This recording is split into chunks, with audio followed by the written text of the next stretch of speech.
मेरे भाई राहुल जी, मंच पर उपस्थित सभी नेतागण, अमेठी के कांग्रेस परिवार के सभी साथी, सभी कार्यकर्ता, आप सबका बहुत बहुत स्वागत। जगदीशपुर है,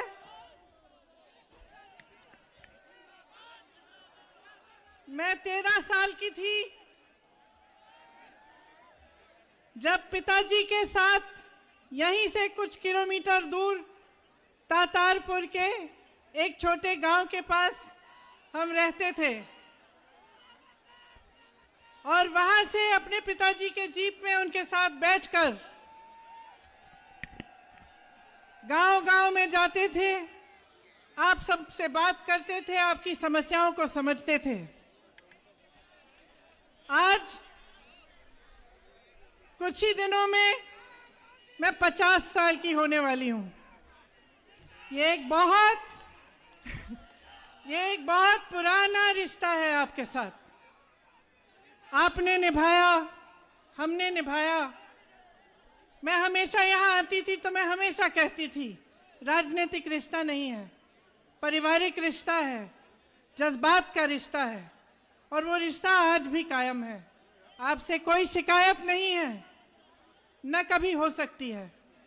कभी कभी परिस्थितियां ऐसी बनती हैं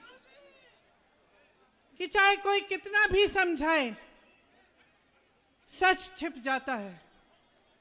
जब ऐसी परिस्थितियां बनती हैं तो इंसान को अपने ही अनुभव से, अपने ही एहसास से सच्चाई पहचाननी पड़ती है। ऐसी परिस्थितियां बनी, इससे आप भी सीखे, हम भी सीखे। आपने हमें एक संदेश दिया, हमने उस संदेश को स्वीकार किया और आज अगर हम यहाँ आपके सामने खड़े हैं, इसलिए खड़े हैं क्योंकि कोई भी परिस्थिति आए, आपके और हमारे बीच का रिश्ता कभी टूट न पाया।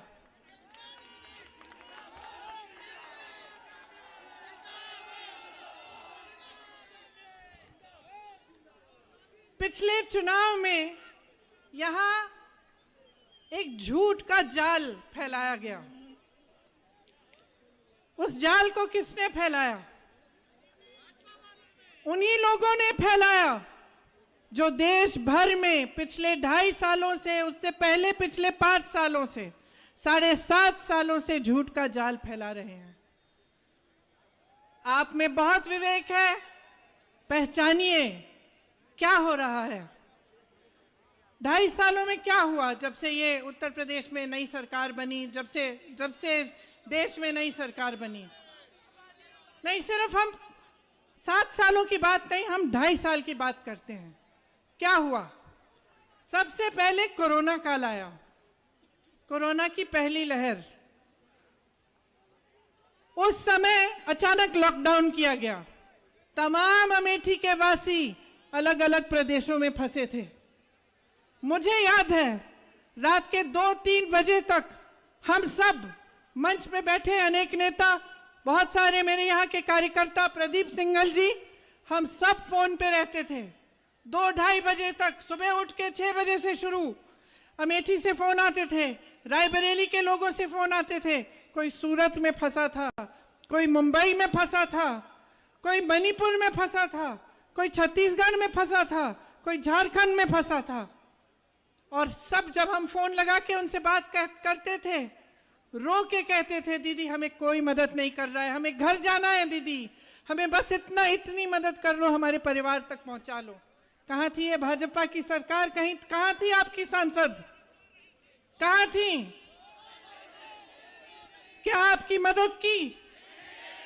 जब कांग्रेस पार्टी ने कहा थी कि तुम बसों का इंतजाम नहीं कर रहे हो, तुम लोगों को घर पहुंचाने का काम नहीं कर रहे हो, जबकि आपकी जिम्मेदारी है, हम करते हैं, हमने बस खड़ी की, क्या नहीं दी वो बस, उनको ठुकरा दिया गया। कोरोना की दूसरी लहर आई, क्या हुआ? ऑक्सीजन की कमी थी। यहाँ पे मौजूद मेरे साथी हैं, हमने कितना प्रयास किया कि हम छत्तीसगढ़ से यहाँ अमेठी के लिए, रायबरेली के लिए ऑक्सीजन की ट्रक भेजें। प्रशासन ने मना किया। यहाँ ऑक्सीजन से लोग दम तोड़ रहे हैं, हम ऑक्सीजन भेजने के लिए तैयार हैं, हमारी ट्रक को आने नहीं दिया। क्यों? क्योंकि राजनीति कर रहे थे। हमने कहा कोई बात नहीं। जब हम बस भेज रहे थे तब भी कहा, जब हम ऑक्सीजन भेज रहे थे तब भी कहा, कोई बात नहीं, किसी को मालूम नहीं होना चाहिए कि कांग्रेस पार्टी भेज रही है।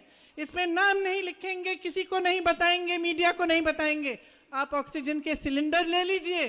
डीएम साहब से कहा आप ले लीजिए, रख लीजिए, लोगों को की मदद करिए, फिर भी मना किया। बड़ी मुश्किल से, बहुत संघर्ष के बाद रायबरेली में उन्होंने स्वीकार किए ऑक्सीजन के सिलेंडर और लोगों की मदद की। कोरोना के बाद क्या हुआ? किसान का आंदोलन शुरू हुआ। आपने देखा देश भर में किसान त्रस्त है। आप मुझे बताइए, आपको खाद मिल रही है सही दाम पे? मैं ललितपुर गई हूं उन परिवारों के पास जिनके सदस्य खाद की लाइन में खड़े होकर जिनकी मृत्यु हो गई है। लाइन छोड़ने के लिए डर लग रहा था कि हम लाइन छोड़ देंगे तो हमें खाद नहीं मिलेंगी। घर नहीं गए, खाना नहीं खाया, पानी नहीं पिया, वहीं पे गिरकर मर गए। मैं उनके घर गई हूं। ये सरकार आपको खाद भी नहीं दिलवाती। बल्कि उसके बाद मैंने क्या किया, मैंने कहा चलो देखते हैं वितरण केंद्र में क्या हो रहा है। क्या पता चला? सरकारी वितरण केंद्र बंद, प्राइवेट वाले खुले हैं। प्राइवेट वाले में बड़ी बड़ी लाइनें हैं, खाद नहीं मिल रही है। क्या मतलब है इसका? सोचिए। ये बहुत गहरी बात है, मैं अभी समझाऊंगी आपको। आपके पास यहाँ पे आवारा पशु की समस्या है कि नहीं है? सरकार ने क्या किया इसको सुलझाने के लिए? आपने कल परसों देखा गौशालाओं के नाम पे क्या हो रहा है? ट्रकों में ले जाकर गाय को दफनाया जा रहा है। सांस ले रही है गाय, उसके ऊपर रेती लगा रखी है, दफनाया गया है जिंदा। यह हो रहा है आपके प्रदेश में। जब बताइए, आज किसान इतना त्रस्त है, आपको गेहूं का दाम नहीं मिलता, आपको खाद नहीं मिलता, जहां गन्ना उगता है उनको सही दाम नहीं मिलता, आवारा पशु से आप त्रस्त हैं। कोई आ रहा है आपकी मदद के लिए? तो सच्चाई क्या है इस सरकार की? लखीमपुर खीरी में क्या हुआ? किसानों को पहियों के, गाड़ी के पहियों के तले मारा गया। किसने मारा? बहुत अच्छा, सब जानते हैं किसने मारा। और किसके साथ मंच पे खड़ा होता है वो? किसके साथ मंच पे खड़ा होता है? आज तक उसको किसने बर्खास्त नहीं किया है। तो सच्चाई आपके सामने है। मैं हमेशा कहती हूं, अमेठी और रायबरेली की जनता में बहुत विवेक है, बहुत समझदारी है। सच्चाई आपके सामने, आपको साफ दिख रही है। जो विज्ञापनों पे लिखा है वो झूठ है, असलियत आप जी रहे हैं। आज मेरी बहनें बैठी हुई हैं यहाँ, कौन बोझ उठाता है समाज का? बताइए। आप उठाती हैं ना? आपको गैस सिलेंडर मिल रहा है, आप खरीदने जाएं तो कितने का मिलता है? 1000 रुपए का सिलेंडर। सरसों का तेल कितने का मिल रहा है? 200 रुपए का। पेट्रोल डीजल कितने का मिल रहा है? आपको ये सरकार चाहिए? आपको ऐसी निर्मम सरकार चाहिए? आपको ऐसे प्रधानमंत्री चाहिए जो गन्ना का बकाया नहीं दे सकते, खाद का दाम कम नहीं कर सकते, आपको गेहूं का दाम सही नहीं दे सकते, धान का दाम सही नहीं दे सकते, लेकिन 8000 करोड़ के रुपए के हवाई जहाज में उड़कर आपके यहां वाराणसी में नौटंकी करने आ सकते हैं।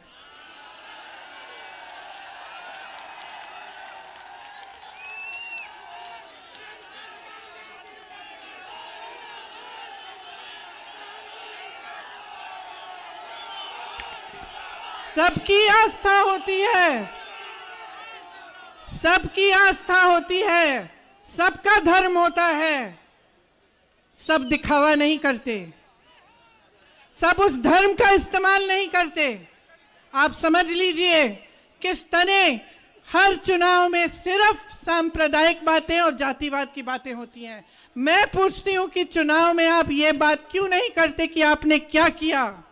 70 सालों की बात करते हैं ना, 7 सालों में क्या किया दिखाइए, दिखाइए। मैं बताती हूं अमेठी में क्या किया गया। यहाँ BHEL, सेल, HAL, यहाँ पे फुर्सतगंज, यहाँ पे तमाम बड़ी बड़ी फैक्ट्रियां लगी। किसने लगाई? बंद किसने की? यहाँ पे फूड पार्क लगने जा रहा था, कहीं और कहा किसने भेजा? रायबरेली में एम्स खुला है, किसने खोला? और बंद कौन करा रहा है? कैसे व्यवस्था नहीं कर रहे हैं वहां, कोरोना के समय भी। तो सच्चाई आपके सामने है।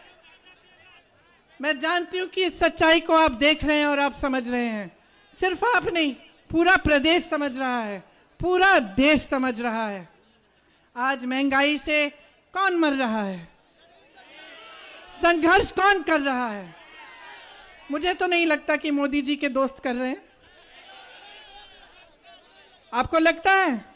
जितने भी बड़े बड़े सरकारी कंपनियां बनी जो कांग्रेस द्वारा बनाई गई, क्या किया जा रहा है उनका? किसको बेची जा रही हैं?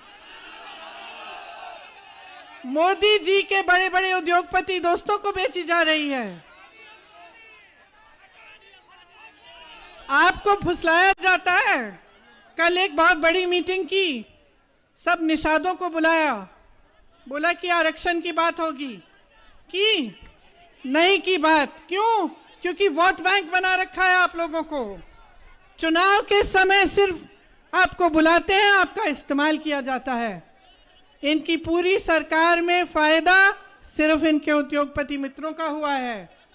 तरक्की सिर्फ उनके उद्योगपति मित्रों की हुई है। विकास सिर्फ उद्योगपति मित्रों का हुआ है।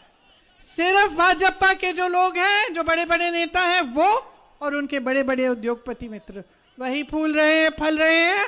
आप त्रस्त हैं, परेशान हैं, और मैं आपसे आग्रह करना चाहती हूं, बदल डालिए ये सरकार।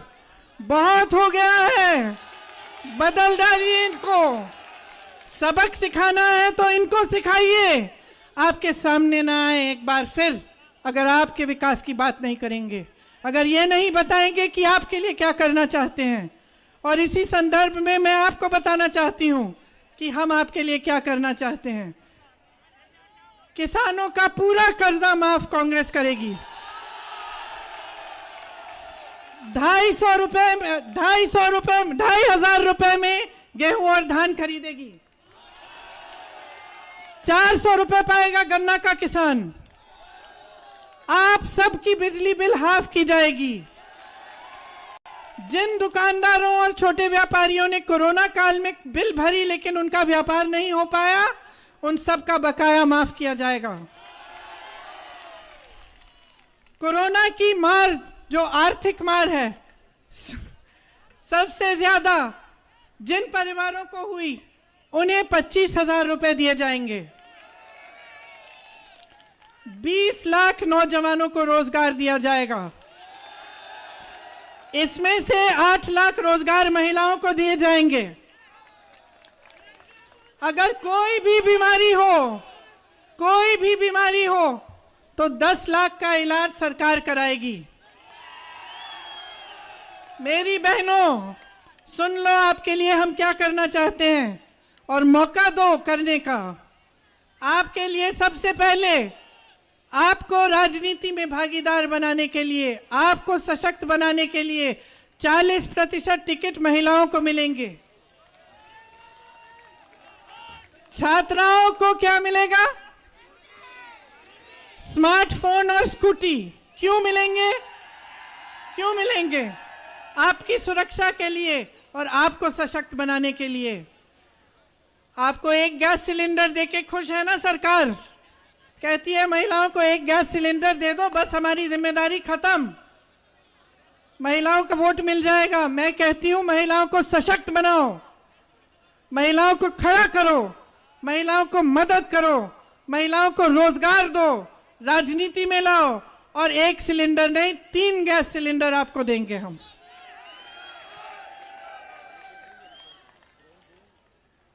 मैं जानती हूं कि आज विधवा पेंशन बहुत कम है, उसे हम 1000 रुपए तक बढ़ाएंगे। आंगनवाड़ी और आशा बहुएं, आंगनवाड़ी की मेरी बहनें, आशा बहुएं, आपके लिए 10,000 रुपए का प्रतिमाह मानदेय दिया जाएगा। और अपनी बहनों को सशक्त बनाने के लिए हर जिले में हम वीरांगना विद्यालय शुरू करेंगे, जिसमें आपको दक्षता, आपको शिक्षा और आपको आगे बढ़ाया जाएगा। तो ये सब काम हम आपके लिए करना चाहते हैं, और इसके साथ इससे भी ज्यादा काम करना चाहते हैं। आप मौका दीजिए और समझदार बनिए। बहुत हो गया है, बहुत गुमराह कर लिया है आपको। जागिए, जागरूक बनिए, जैसे हमेशा रहे हैं आप। जितनी भी राजनीति हम जानते हैं, जो भी हमने सीखा है, किसने सिखाया? आप सब ने सिखाया। 13 साल की उम्र से यहाँ आ रहे हैं, आपने सिखाया कि राजनीति सेवा होती है। आपने सिखाया कि काम करना पड़ता है लोगों के लिए। आपने सिखाया कि लोगों की समस्याओं को सुनने के लिए घर घर जाना चाहिए, उन्हें मदद करनी चाहिए। आप ही ने सिखाया कि जो भी हम हैं, आप ही की वजह से हैं।